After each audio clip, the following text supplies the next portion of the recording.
This is how a normal family making a normal income pays off a $300,000 mortgage 12 years early and keeps $91,000 out of the bank's pocket. That's the number that changes everything, not the house, the $91,000.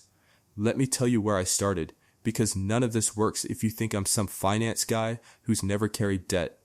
First mortgage I ever signed, I was scared. $180,000 30-year fixed, and I did exactly what the bank told me to do, which is nothing. Just pay the minimum every month for 3 decades like a good customer. Took me 4 years to realize that's the whole business model, right? Then I bought a second place, a bigger mortgage, $340,000, and that's when I actually sat down and did the math for the first time. And what I found made me sick. Now I've helped people restructure mortgages from $150,000 all the way up past $500,000 using the exact same handful of moves, and the math doesn't change, only the zeros do. So let's be honest about what this number actually is, because I'm not going to hype this up like it's magic. $91,000 saved on interest doesn't make you rich. It's not a Lambo, it's not early retirement on its own, it's not quit your job money. What it is your own money staying in your own house instead of migrating to a shareholder in Charlotte or New York. That's it. That's the whole pitch. You already agreed to pay this money. The only question is whether the bank gets an extra decade of interest off you or you keep it. And here's the urgency piece. Because timing actually matters here in a way it doesn't with a lot of financial advice, the earlier in your loan you start attacking the principal, the more of this savings you capture. Because amortization is front-loaded and almost all of your early payments are interest, not principal. Wait 5 years and you leave real money on the table. But, and I mean this, I don't care if you closed on your house 6 months ago or you're 19 years into a 30-year loan with 11 left. Every single one of these steps still works for you today. There's no too late here, there's just less early versus more early, and both beat doing nothing. Here's the deal. 7 steps, no fluff, no 50-page spreadsheet you'll never open. Just the actual mechanical things you do in order starting this month. Before we get into it, drop your current mortgage balance and your interest rate in the comments. No judgment, I mean that, whether you're at $80,000 with 3 years left or $450,000 with 28 years left, just be honest about where you're starting. Because step 1 is going to ask you to actually look at that number instead of ignoring it, which is what 90% of homeowners do. Step 1, pull your amortization schedule and actually read it. This sounds boring, and it is boring, but this is the step everybody skips, and it's the one that makes every other step work.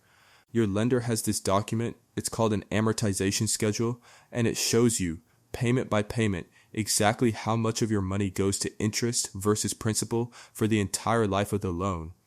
On a $300,000 loan at 6.5%, your very first payment is almost $1,600, and of that, roughly $1,340 is pure interest. You are barely touching the actual debt.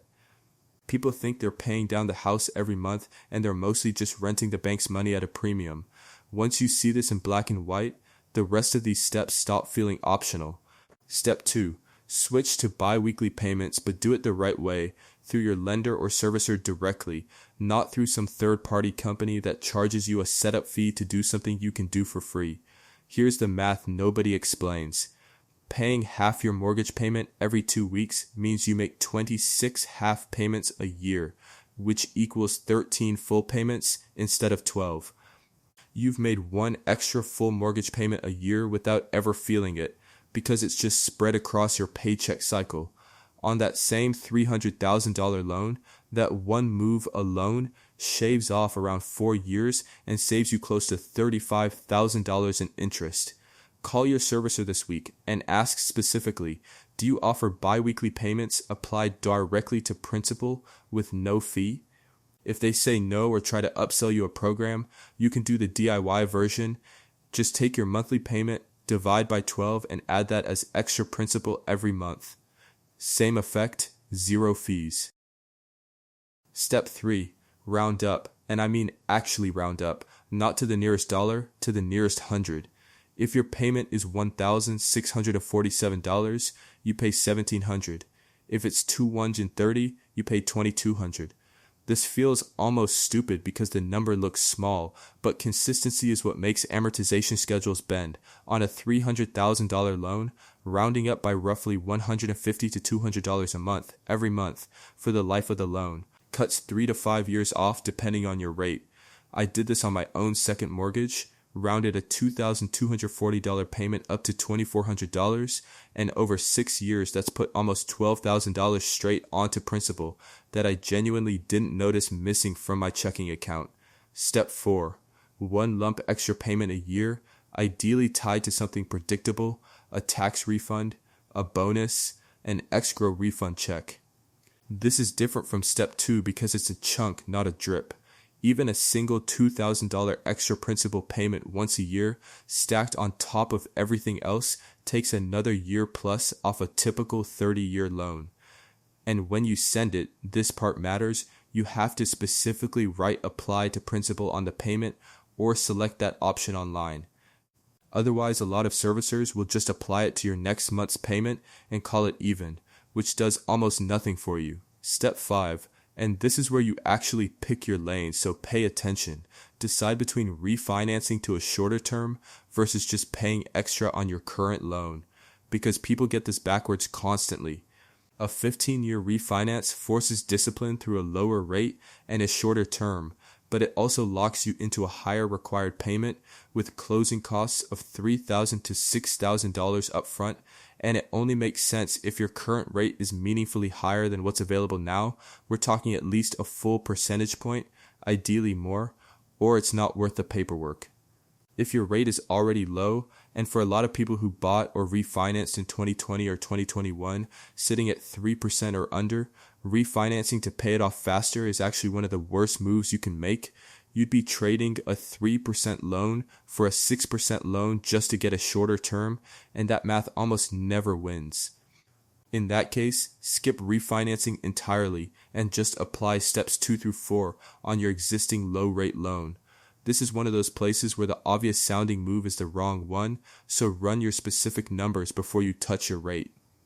Now, step 6, this is where I'll mention something a little different because a lot of you watching this have multiple debts, not just a mortgage, and you're trying to figure out which order to attack them in, what to refinance, whether a HELOC makes sense, how much to actually redirect toward principal versus keep liquid. That's genuinely a case-by-case calculation, and it's the thing I spend most of my time doing with people one-on-one, building the actual payoff order and cash flow plan around their specific rate, income, and other debt. If you want a second set of eyes on your specific numbers, I've got a link below where you can apply for a call, completely free to see if it's a fit, no pressure either way. Most people who go through it walk away with a clearer order of operations than they had going in. Back to the mechanics. Step 6 itself. Cut $200 to $400 a month from somewhere boring and redirect all of it automatically to extra principal. Don't let it sit in checking where it evaporates.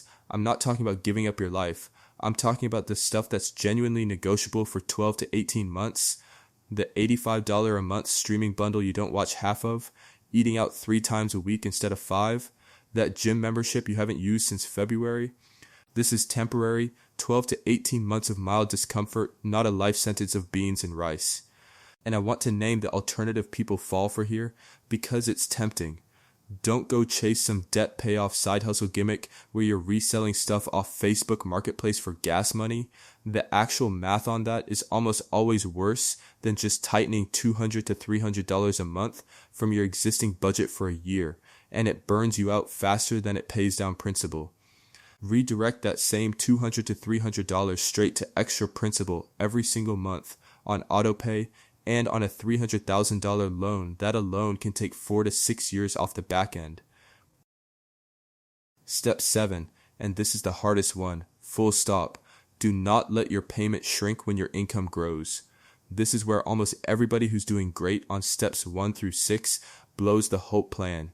You get a raise, you get a bonus, your spouse gets a promotion, and suddenly there's an extra $500 a month floating around, and the instinct is to upgrade.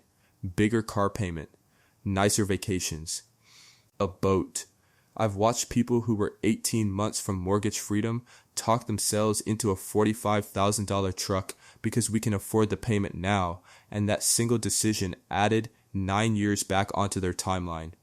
Compare that to the people who get the raise and just keep sending the old amount plus the new extra straight at principal.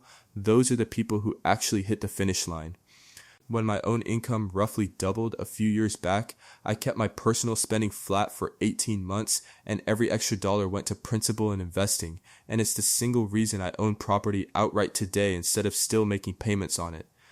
The gap between those two types of people isn't intelligence, it's whether they can sit on their hands when the money shows up.